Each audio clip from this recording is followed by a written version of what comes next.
AI는 천재적인 지성의 발명품일까요? 아니면 단지 우연히 아기가 맞아떨어진 시점의 산물일까요? 아주 날카로운 질문으로 시작하시네요. 네, 이번 심층 분석의 목표는 바로 이 도발적인 질문에 대한 답을 찾는 겁니다. 오늘 우리는 구글 연구원 사라 후커가 제시한 그 하드웨어 로터리, 즉 하드웨어 복권이라는 놀라운 개념을 중심에 놓고 이야기를 풀어갈 겁니다. 네.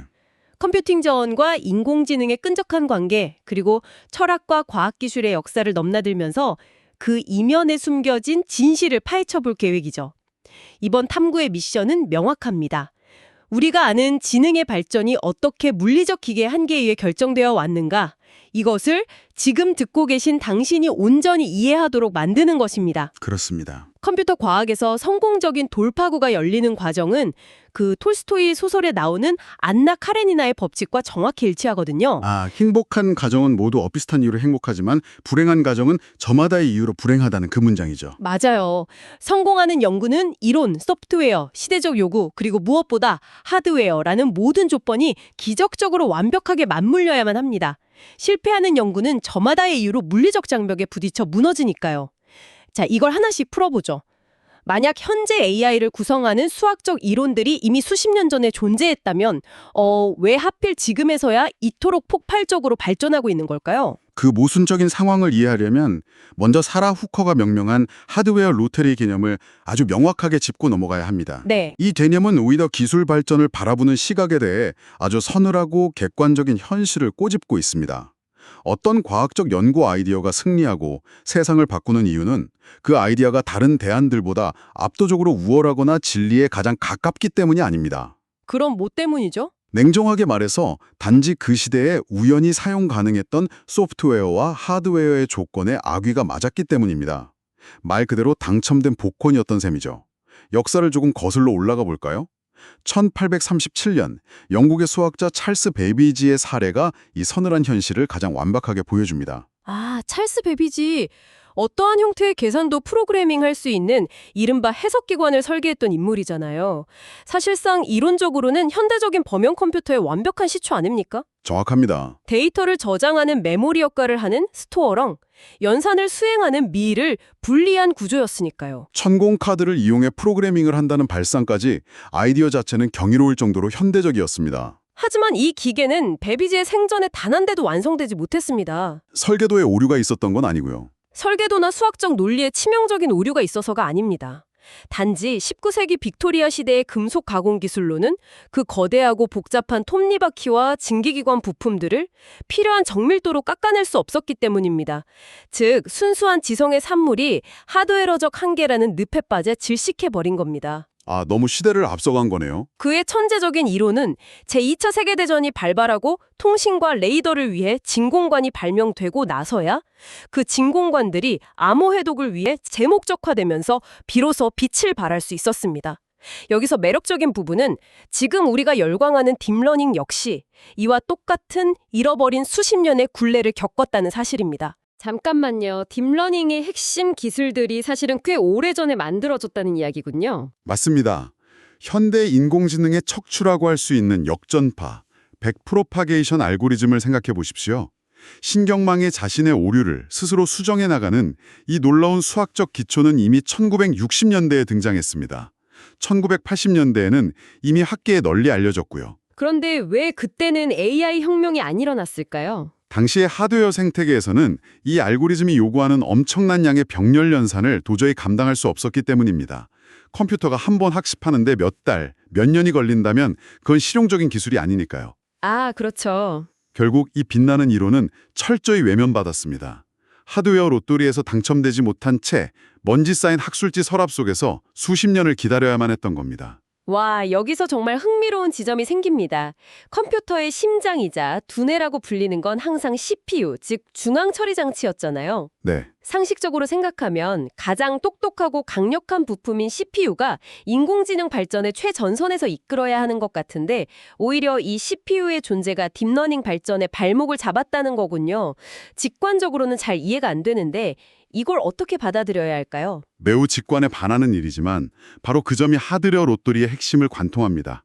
지금 듣고 계신 당신이 이 상황을 완벽히 머릿속에 그릴 수 있도록 일상적이고 구체적인 비유를 들어 아주 상세하게 설명해 보겠습니다. 좋습니다. 컴퓨터의 두뇌인 CPU를 소수의 엘리트 대학 교수들이라고 상상해 보십시오.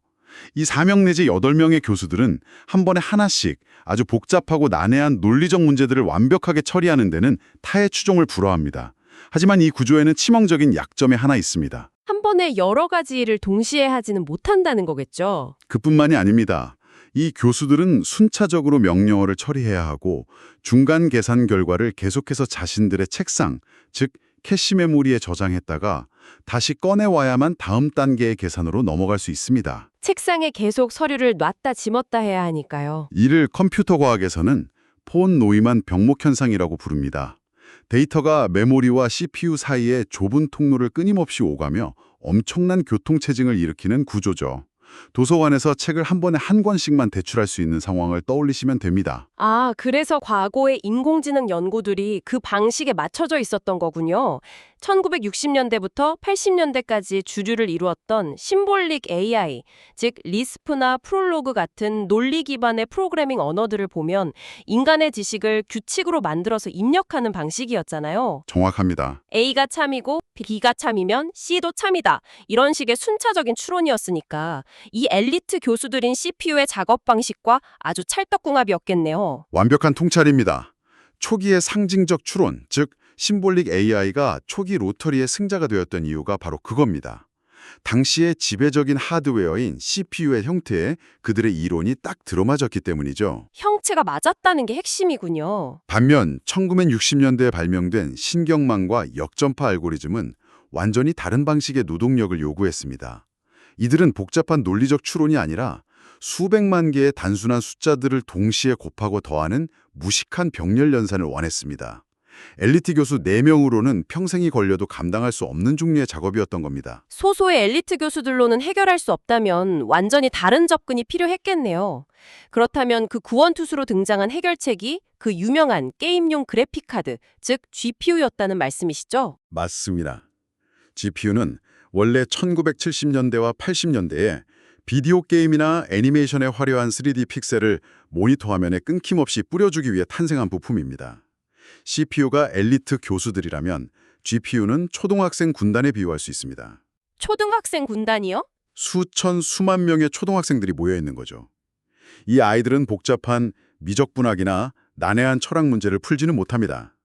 하지만 단순한 덧셈과 곱셈 수만 개를 각자의 스케치북에 동시에 완벽하게 계산해내는 데는 압도적인 속도를 자랑합니다. 딥러닝 구조의 핵심이 결국 거대한 행렬 곱셈이니까요. 수천만 개, 수억 개의 가중치 숫자를 동시에 곱하고 더해야만 신경망이 고양이가 어떻게 생겼는지, 강아지가 어떻게 생겼는지 패턴을 인식할 수 있잖아요. 바로 그겁니다. 2000년대에 이르러 컴퓨터 과학자들은 믿기 힘든 사실을 깨닫게 됩니다. 어떤 사실이죠? 에디슨의 추궁기가 원래 음악 재생용으로 발명된 것이 아니라 시각장애인을 위한 음성 기록용으로 시작되었던 것처럼 10대들이 열광하는 비디오 게임의 그래픽을 처리하기 위해 만들어진 GPU에 수많은 코어들이 딥러닝의 행렬 곱셈을 병렬로 처리하는데 기적적으로 완벽하게 들어맞는다는 사실을 우연히 발견한 겁니다. 수만 명의 초등학생 군단이 행렬 곱셈이라는 단순 반복 작업에 투입된 거네요. 그렇습니다. 이것이 바로 하드웨어 로터리의 잭팟이 터진 역사적 순간입니다. 구체적인 수치를 보면 이 극적인 우연의 힘이 얼마나 대단한지 알 수 있습니다. 네. 2012년에 구글은 유튜브 영상에서 고양이를 스스로 분류해내는 신경망을 학습시키기 위해 무려 16,000개의 CPU 코어를 동원했습니다. 수십억 원이 드는 거대한 데이터 센터 하나를 통째로 쓴 셈이죠. 어마어마하네요. 하지만 불과 1년 뒤인 2013년 스탠포드 대학교의 연구자들은 단 2개의 CPU와 4개의 상용 GPU만으로 정확히 동일한 작업을 해냈습니다. 수십억 원짜리 거대 시설이 방 한 구석에 컴퓨터 한 대로 대체된 겁니다. 정말 기가 막히는 나비 효과네요. 전 세계의 게이머들이 더 화려하고 사실적인 3D 그래픽을 원했던 그 평범하고 일상적인 욕망이 우연히 인공지능의 폭발을 위한 완벽한 물리적 하드웨어 생태계를 구축해준 셈이잖아요. 그렇다면 이 시점에서 지금 방송을 듣고 계신 당신에게 질문을 하나 던져봐야겠습니다. 이 거대한 우연의 일치는 단순히 AI가 똑똑해졌다는 해피엔딩으로 끝나는 걸까요? 절대 그렇지 않습니다. 바로 그 지점에서 우리는 환상에서 벗어나 매우 비판적이고 차가운 현실을 직시해야 합니다. 여기서 이른바 복권 가설이라는 통찰이 등장합니다. 복권 가설이요? 지금 당신이 일상적으로 사용하는 챗GPT 같은 수천억 개의 매개 변수를 가진 거대 언어 모델들이 살아남은 진짜 이유가 뭘까요? 그 모델의 구조가 진정으로 수학적인 완벽함을 갖췄거나 인간의 뇌 구조와 가장 닮았기 때문일까요? 그게 아니라는 거군요. 아닙니다. 단순히 현재 우리가 풍부하게 쥐고 있는 병렬 처리 장치, 즉 GPU 하드웨어 자원에 우연히 아주 잘 들어맞았기 때문에 살아남은 생존자일 뿐이라는 겁니다. 결국 가장 효율적인 알고리즘이 살아남은 게 아니라 지금의 하드웨어 스펙에 가장 잘 맞는 알고리즘이 표준이 되어버렸다는 거네요. 정확합니다. 문제는 이 기형적인 우연의 일치가 불러온 파괴적인 대가입니다. 우리는 여기서 경제학에서 말하는 제본스의 역설을 목격하고 있습니다. 제본스의 역설. 19세기에 증기기관이 개량되어 석탄 사용의 효율성이 높아지자 어떻게 되었습니까? 사람들은 석탄을 덜 쓴 게 아니라 효율이 좋아진 만큼 더 많은 기계를 돌리면서 석탄 소비를 폭발적으로 증가시켰죠. AI 산업도 똑같습니다. 효율이 좋아졌는데 전기는 더 쓴다. 하드웨어의 연산 효율성이 높아졌음에도 불구하고 전력 소비는 줄어들지 않았습니다. 오히려 그들은 더 거대한 행렬 데이터와 초당 부동소 수점 연산 횟수를 뜻하는 플롭스, 즉 대규모 병렬 연산에 병적으로 집착하며 에너지 수요를 기하급수적으로 폭발시키고 있습니다. 사실 그 수치가 정말 충격적이죠. 전 세계에서 쏟아져 나오는 전자 폐기물의 양을 보면 아찔합니다. 2022년 한 해에만 전 세계적으로 무려 6,200만 톤의 전자 폐기물이 발생했다고 하죠. 그런데 그중에서 제대로 수거되어 재활용되는 비율은 고작 22%에 불과합니다. 맞습니다. 나머지 80%에 달하는 수천만 톤의 실리콘 기판, 중금속 덩어리들이 그대로 매립되어 지구의 토양과 지하수를 오염시키고 있습니다.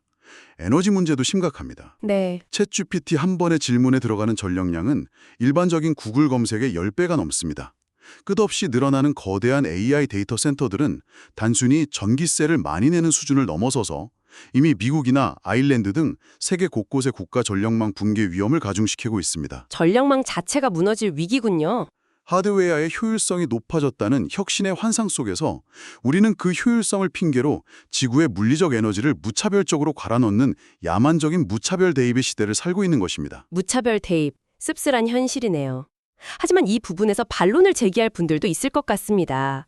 과거에는 게임용 그래픽카드를 우연히 빌렸었다지만 지금은 상황이 완전히 다르지 않나 하고 말이죠. 어떤 점이 다르다고 보시죠? 실제로 엔비디아의 최신 H100이나 구글이 자체 개발한 TPU 같은 장비들을 보면 아예 처음부터 다른 목적 없이 오직 AI 연산만을 위해 특수하게 설계된 전용 칩, 이른바 ASIC를 만들고 있잖아요. 이건 더 이상 과거의 우연에 기대는 롯더리가 아니라 뚜렷한 목적을 가진 필연적인 진화 아닌가요? 아주 예리한 지적입니다. 겉보기에는 인간의 통제하에 이루어지는 필연적인 진화 같지만 실상은 훨씬 더 서늘한 미래의 덫입니다. 왜 덫인가요? 도메인 특화 하드웨어, 즉 구글의 TPU나 각 기업들이 쏟아내는 MPU 같은 칩들은 과거의 딥러닝 모델들이 성공했던 방식인 그 행렬 곱셈 단원화에만 극단적으로 거의 기형적일 정도로 최적화되어 있습니다. 범용성을 버리고 한 가지 일만 미친 듯이 잘하게 깎아놓은 거죠. 이것이 왜 과학의 발전을 저해야 하는 위험한 함정인지 실제 연구 사례를 들어보겠습니다. 네, 아주 구체적인 사례가 있으면 이해가 쉽겠네요. 2019년에 컴퓨터 비전 분야에서 캡슐 네트워크라는 새로운 인공지능 신경망 구조가 제안되었습니다. 아, 캡슐 네트워크요. 청취자분들을 위해 짧게 부연하자면 그전까지 이미지를 인식하는 표준 방식은 CNN, 즉 합성곱 신경망이었습니다. 이건 픽셀을 훑어가면서 선이나 질감 같은 특징을 잡아내는 방식인데 치명적인 단점이 있죠. 네, 그렇죠. 눈과 코와 입의 위치가 피카소 그림처럼 뒤죽박죽 섞여 있어도 눈, 코, 입이 있으니 이건 사람 얼굴이다 라고 착각해버리거나 이미지가 조금만 회전해도 전혀 다른 사물로 인식해버리는 한계가 있었습니다. 캡슐 네트워크는 이 한계를 극복하기 위해 사물들 간의 공간적 관계와 계층, 3D 기하학적 구조를 이해하려는 아주 훌륭하고 혁신적인 시도였죠. 완벽한 설명입니다. 이론적으로 캡슐 네트워크는 기존 CNN의 치명적인 약점을 보완할 수 있는 차세대 기술이었습니다. 하지만 이 혁신적인 연구는 학계에서 제대로 꽃을 피우지도 못하고 버려질 위기에 처했습니다.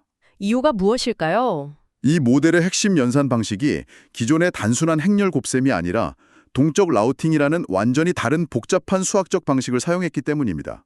수백만 달러를 들여 만든 최신 AI 가속기인 GPU나 TPU 위에서 이 캡슐 네트워크 코드를 돌리자 놀라운 일이 벌어졌습니다. 어떻게 됐죠? 연산 효율성이 마치 절벽에서 떨어지듯 수직으로 하락해버린 겁니다. 아, 기존 칩들이 행렬 곱셈만 잘하도록 깎여 있다 보니 새로운 방식의 연산을 주면 오히려 성능이 급락해버리는군요. 그렇습니다. 새로운 구조를 테스트하려면 연산에 몇 달이 걸리는 상황이 되니 연구자들은 더 이상 이 훌륭한 아이디어를 현실적인 물리적 시간과 비용 내에서 실험할 수 없게 된 겁니다. 결국 학계의 자금과 인재는 다시 기존의 칩에서 빠르게 돌아가는 과거의 방식으로 회귀해버렸죠. 정말 안타깝네요. 프랑스의 철학자 미셸 푸코가 말한 권위와 파놉티콘의 개념을 떠올려 보십시오. 푸코는 원형 감옥인 파놉티콘 구조가 죄수들 스스로 규율을 내면화하게 만들듯 사회적 장치와 시스템이 무엇이 진리인지, 어떤 지식이 허용되는지를 보이지 않게 통제한다고 보았습니다. 하드웨어가 곧 권력이자 통제 수단이 되었다는 거네요. 맞습니다. 하드웨어 자체가 효율성이라는 이름의 철창을 두른 기술적 파놉티콘이자 알고리즘 권위 그 자체로 군림하고 있습니다. 섬뜩한 표현이네요. 이 거대한 실리콘 생태계는 오직 자신들의 구조에 맞는 행렬 곱셈 기반의 연구만을 성공할 수 있는 정상적인 과학으로 승인하고 밀어줍니다. 거기서 조금이라도 벗어나는 캡슐 네트워크 같은 혁신적인 아이디어는 도저히 감당할 수 없는 컴퓨팅 비용이라는 보이지 않는 장벽으로 억압하고 통제해버리죠. 연구자들 스스로 하드웨어에 맞는 아이디어만 내도록 자기 검열을 하게 만드는 겁니다. 와, 우리는 더 이상 운의 미래를 맡기지 않는 것이 아닙니다. 과거에 당첨되었던 복권 번호 단 하나에만 인류의 모든 미래 지능을 걸고 있는 셈입니다. 듣고 보니 정말 등골이 서늘해집니다. 그럼 이게 궁극적으로 다 무슨 의미일까요? 혁신적인 소프트웨어나 아무리 뛰어난 수학적 통찰이라도 결국 실리콘 칩이라는 물리적 하드웨어의 구조적 허락을 받아야만 세상에 존재할 수 있다는 뜻이잖아요? 네, 바로 그겁니다. 그렇다면 이 질문을 피할 수가 없네요. 우리의 뇌, 인간의 지능과 의식조차도 결국 생물학적 하드웨어의 한계에 종속되어 있다는 건가요? 인간이 특별하다고 밀었던 지성조차 예외가 아니라는 뜻인가요? 예외가 아닐 뿐더러 오히려 인간의 뇌야말로 하드웨어 로터리의 가장 극명한 증거이자 산물이라고 볼 수 있습니다. 미래학자 레이 커저와일이 그의 특이점 이론에서 통찰했듯 인류의 진화 자체도 무수히 많은 생물학적 하드웨어의 로터리를 거쳤습니다. 인간도 복권에 당첨된 거군요. 진화 인류학자들에 따르면 초기 인류가 복잡한 도덕을 느끼고 깊은 슬픔이나 사랑 같은 고차원적인 감정을 처리할 수 있게 된 시점은 명확합니다. 뇌 속에 아주 특별한 뉴런인 방추세포라는 특수한 생물학적 하드웨어가 진화 과정을 통해 우연히 출현한 이후에야 비로소 가능해진 일입니다. 사랑과 도덕조차도 특정 세포라는 물리적 조건이 갖춰진 후에야 실행 가능한 소프트웨어였다는 거네요. 냉정하지만 사실입니다. 인간의 지능과 의식 역시 형체가 없는 순수한 영혼이나 추상적인 소프트웨어가 아닙니다. 단백질과 신경 전달 물질로 이루어진 생물학적 하드웨어와 뇌 시냅스가 만들어내는 알고리즘의 완벽하고도 물리적인 결합체일 뿐입니다. 우리는 평생 동안 우리의 유일한 하드웨어인 이 뇌를 맘대로 갈아 끼우며 살아갈 수 없습니다. 근데 SF 영화를 보면 이야기가 다르잖아요. 트랜센던스나 공갑기동대 혹은 수많은 사이버펑크 세계관에서는 인간의 의식이라는 소프트웨어를 컴퓨터로 쏙 업로드하거나 더 나은 기계 의체로 쉽게 옮겨 담는 상상을 빈번하게 하니까요. 상상 속에서는 모든 제약이 사라지지만 현실의 물리적 장벽은 한없이 높고 차갑습니다. 최근 2025년에 발표된 뇌 에뮬레이션 연구 보고서를 보면 우리가 마주한 물리적 벽의 실체가 아주 적나라하게 드러납니다. 어느 정도인가요? 인간 뇌의 전체도 아니고 대뇌 피질의 아주 작은 일부 영역을 분자 수준에서 생물학적으로 시뮬레이션하기 위해 어떤 자원이 필요했을까요? 16GB 메모리를 장착한 최고 사양의 GPU가 무려 14,012개나 동원된 거대한 클러스터가 필요했습니다. 엄청난 전력을 소비하고 열을 내뿜으면서도 뇌의 아주 파편적인 시뮬레이션만을 겨우 돌릴 수 있었습니다. 뇌의 작은 조각 하나를 흉내내는 데만 10,000개가 넘는 GPU가 필요하다니요? 이 모든 사실들을 하나의 선으로 연결해보면 결론은 매우 냉정하고도 명확해집니다. 지능의 탄생, 의식의 출현, 그리고 지금 우리가 매일 놀라워하는 인공지능의 진화까지. 이 모든 거창하고 신비로운 개념들은 결코 허공에서 이루어지는 낭만적인 마법이 아닙니다. 물리적인 기반이 있어야 한다는 거죠. 이 우주에 존재하는 에너지의 총량, 히토류와 반도체 칩의 배열, 그리고 컴퓨팅 연산 자원이라는 아주 차갑고 단단한 물리적 물질의 기반 위에 철저하고도 절대적으로 종속되어 있다는 뜻입니다. 결국 지금의 화려한 인공지능은 그저 허공에 떠 있는 순수한 수학적 성취나 마법 같은 코드가 아니라는 거군요. 그것은 인류가 우연히 그리고 절박하게 만들어낸 아주 얇은 모래알, 즉 실리콘 칩의 물리적 한계와 그 칩이 생겨먹은 모양새 안에 단단히 갇혀 있는 아주 물질적인 형태에 불과하다는 점을 확실히 명심해야겠습니다. 그렇습니다. 그렇다면 이 서늘한 진실의 끝에서 지금껏 이 탐구를 함께 하신 당신에게 마지막 질문을 던지겠습니다. 지금까지 우리는 실리콘이라는 광물이 어떻게 지능의 형태를 주조하고 하드웨어의 모양이 어떻게 알고리즘의 미래를 결정하는지 살펴보았습니다. 하지만 지금 당장 창밖을 보십시오. 우리의 지구 전력망이 거대한 AI 데이터 센터들의 끝없는 식욕의 무게에 짓눌려 비명을 지르고 있습니다. 이 지구를 파내어 만들 수 있는 희귀 금속과 물리적 자원의 한계가 완전히 바닥을 드러내는 순간이 오면 우리는 어떻게 될까요? 만약 다음 세대의 진정한 인공지능이 도달해야 할 새로운 진화의 단계가 지금까지의 단순한 행렬 곱셈을 넘어서서 지금 이 지구상에는 아예 존재조차 하지 않는 완전히 새로운 형태의 하드웨어 롯더리 당첨권을 요구한다면 어떨까요?